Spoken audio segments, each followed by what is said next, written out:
కూటమి సర్కారుపై వైఎస్ఆర్సీపీ సమర భేరి మోగించింది. ఇవాళ వైఎస్ఆర్ కాంగ్రెస్ పార్టీ ఆధ్వర్యంలో యువత పోరుకు సిద్ధమైంది.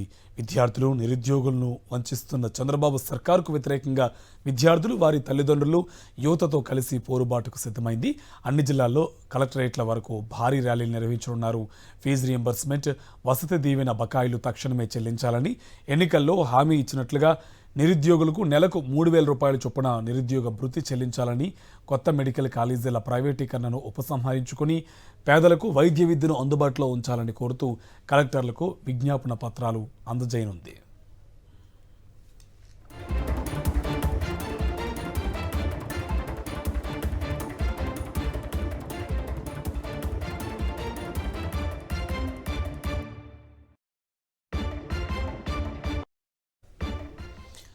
కూటమి సర్కారుపై వైఎస్ఆర్సీపీ సమర భేరి మ్రోగించింది. ఇవాళ వైఎస్ఆర్ కాంగ్రెస్ పార్టీ ఆధ్వర్యంలో యువత పోరుకు సిద్ధమైంది. ఇక విద్యార్థులు, నిరుద్యోగులను వంచిస్తున్న చంద్రబాబు సర్కారుకు వ్యతిరేకంగా విద్యార్థులు, వారి తల్లిదండ్రులు యువతతో కలిసి పోరుబాటుకు సిద్ధమైంది. అన్ని జిల్లాల్లో కలెక్టరేట్ల వరకు భారీ ర్యాలీ నిర్వహించనున్నారు.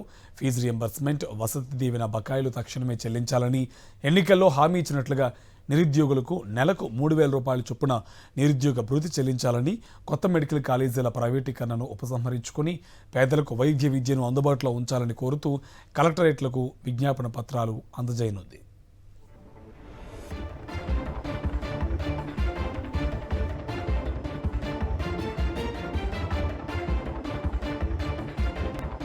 ఇదే అంశం సంబంధించి మరింత సమాచారం విజయవాడ నుంచి మా కరెస్పాండెంట్ సురేంద్ర మనకి డీటెయిల్స్ అందిస్తారు లైవ్లో. సురేంద్ర, ఇవాళ యువత పోరుకు సంబంధించి వైఎస్ఆర్సీపీ కూటమి ప్రభుత్వంపై సమరశంఖం పూరించింది. డీటెయిల్స్ అంటే సురేంద్ర, ఇవాళ యువత పోరుకి సంబంధించి వైఎస్ఆర్సీపీ కూటమి ప్రభుత్వం పైన సమర శంఖం పూరించింది. సో ఆల్మోస్ట్ ఇప్పుడు చాలా వరకు కూడా కలెక్టరేట్లకు వినతి పత్రాలు ఇవ్వబోతున్నారు. డీటెయిల్స్ అంటే అయితే జరగబోతుంది. కూటమి ప్రభుత్వం ఎన్నికల్లో ఇచ్చిన హామీలను అమలు చేయాలంటూ వైఎస్ఆర్సీపీ పోరుబాటు పట్టింది. గతంలో రైతుల సమస్యల మీద, అదేవిధంగా విద్యుత్ సమస్యల మీద కూడా పెద్ద ఎత్తున ఆందోళన చేసిన కార్యక్రమం కనిపించింది. తరువాత ఫీజు పోరుకు పిలిపించిన నేపథ్యంలో 700 కోట్ల రూపాయలు కూటమి ప్రభుత్వం విడుదల చేసినా ఎక్కడా కూడా విద్యార్థుల అకౌంట్లో పడలేదు.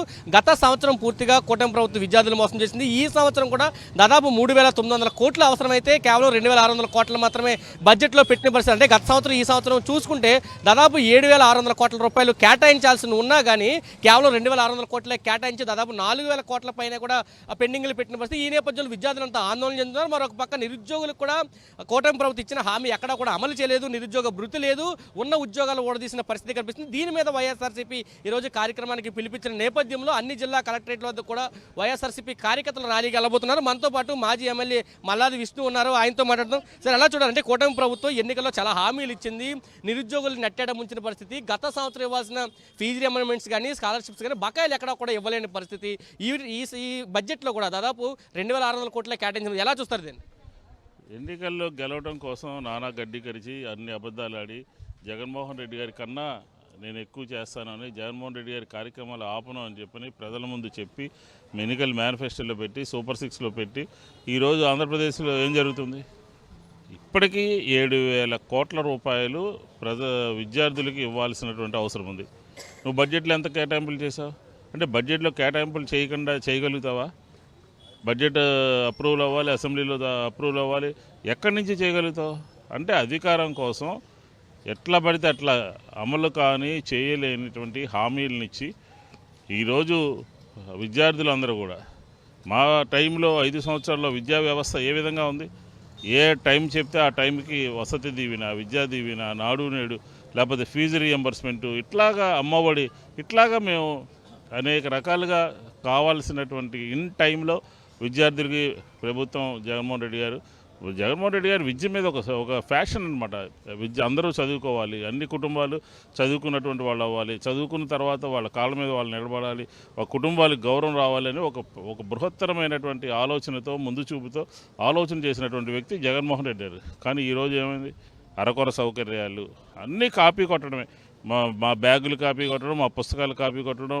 అంటే జగన్మోహన్ రెడ్డి గారు చేసింది ప్రజలకి కనపడకూడదు అని చెప్పిన ఒక దృగ్ధతో డబ్బులు ఇవ్వకుండా కబుర్లు చెబుతూ కాలక్షేపం చేస్తున్నటువంటి ప్రభుత్వం కళ్ళు తెరిపించాలనే ఉద్దేశంతో ఈరోజు యువతనందరినీ కూడా సమీకరించి, విద్యార్థులందరినీ కూడా సమీకరించి, వాళ్ళ తల్లిదండ్రులందరినీ కూడా సమీకరించి ఈరోజు ప్రభుత్వం కళ్ళు తెరవాలి అనే ఉద్దేశంతో కలెక్టర్లకి కాగితాలు ఇస్తా ఉన్నాం.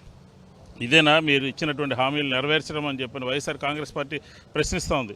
సార్, గతంలో రైతు పోరు కానీ లేదా విద్యుత్ మీద చేసిన ఆందోళన కానీ ప్రజల్లో ప్రభుత్వం మీద వ్యతిరేకతని బహిర్గతం చేసిన పరిస్థితి, ఈ యువత పోరు అనేది మరింత వ్యతిరేకతను పెంచే అవకాశం ఏమైనా ఉందా? ఖచ్చితంగా ఇది ఏ ప్రభుత్వమైనా సరే చెప్పిన మాట చేయకపోతే మొట్టమొదటిగా నిలదీసేటటువంటి వాళ్ళు, ప్రశ్నించేటటువంటి వాళ్ళు ఎవరైనా అంటే యువతే, విద్యార్థులే. ఈరోజు విద్యార్థులకి ఫీజులు బకాయి 7,000 కోట్లు ఉంది. అలాగే ఏం చెప్పారు, ఉద్యోగాలు 20 లక్షల ఉద్యోగాలు ఇస్తాము, ఇవ్వకపోతే 3,000 రూపాయలు నిరుద్యోగ భృతి ఇస్తాము అని చెప్పి మాట్లాడినటువంటి వాళ్ళు ఈరోజు ఏం మాట్లాడతారు? ఇస్తున్నారు? ఎక్కడన్నా నిరుద్యోగ భృతి ఇవ్వగలుగుతున్నారా? ఇవ్వకపోగా వాళ్ళని డిఐసి ప్రకటించగా నేను అధికారంలోకి వస్తే తొలి సంతకం అని చెప్పన్నారు. ఈరోజు ఎలా ఉందంటే మోసం మోసం మోసం, దగా దగా దగా. అలాగే మెడికల్ కాలేజీలు 17 మెడికల్ కాలేజీలు జగన్మోహన్ రెడ్డి గారు తీసుకొచ్చారు. ఆ 17 మెడికల్ కాలేజీలకు సంబంధించి 5 మెడికల్ కాలేజీలు ప్రారంభమైనాయి. అలాగే 500 సీట్లు వచ్చినాయి. ప్రతి సంవత్సరం కూడా ఈ కాలేజీలన్నీ పూర్తి చేయాలనే ఒక లక్ష్యంతో, ఉద్దేశంతో పనిచేస్తామంటే మెడికల్ కాలేజీలన్నింటినీ కూడా ప్రైవేటీకరించాలి అని చెప్పని జగన్మోహన్ రెడ్డి గారు చేసిన పనులు ఆ రూపంలో కనపడకుండా వేరే రూపంలో కాపీలు కొడుతూ తీసుకొస్తున్నారు. కాబట్టి వైఎస్ఆర్ కాంగ్రెస్ పార్టీ ఒకటే చెప్తోంది, అంటే నీకు ఒక ప్రాంతంలోనే 40,000 కోట్ల రూపాయలు డంప్ చేస్తున్నారు మీరు. అలాంటిది ఇప్పుడు మళ్ళీ రైతులకి, మహిళలకి, విద్యార్థులకి కనపట్లేదా? నీకు ఉద్యమం చేయాల్సినటువంటి అవసరం రావాలా? కాబట్టి ఇచ్చినటువంటి హామీలు నెరవేర్చేంత వరకు వైఎస్ఆర్ కాంగ్రెస్ పార్టీ ప్రజల పక్షాన్ని నిలబడుతుందని చెప్పి ఈ ఆవిర్భావ దినోత్సవం సందర్భంగా వాళ్ళందరికీ న్యాయం జరిగేంత వరకు జగన్మోహన్ రెడ్డి గారి నాయకత్వంలో పోరాటం చేస్తాము అని చెప్పని కూడా ఈ సందర్భంగా తెలియజేస్తాను. ఇది చెప్తున్నారు, కూటమి ప్రభుత్వం వచ్చిన తర్వాత దగా దగా దగా, మోసం మోసం మోసమే నిరుద్యోగులకు కానీ యువతకు కానీ మిగిలింది. ఖచ్చితంగా వీళ్ళందరి తరపున వైఎస్ఆర్సీపీ పోరాటం చేస్తుంది, వాళ్ళకు ఒక అండగా నిలుస్తుందంటూ మల్లాది విష్ణు చెప్తున్నారు. కెమెరా పర్సన్ వంశీతో కలిసి సురేంద్ర, సాక్షి టీవీ, విజయవాడ నుంచి.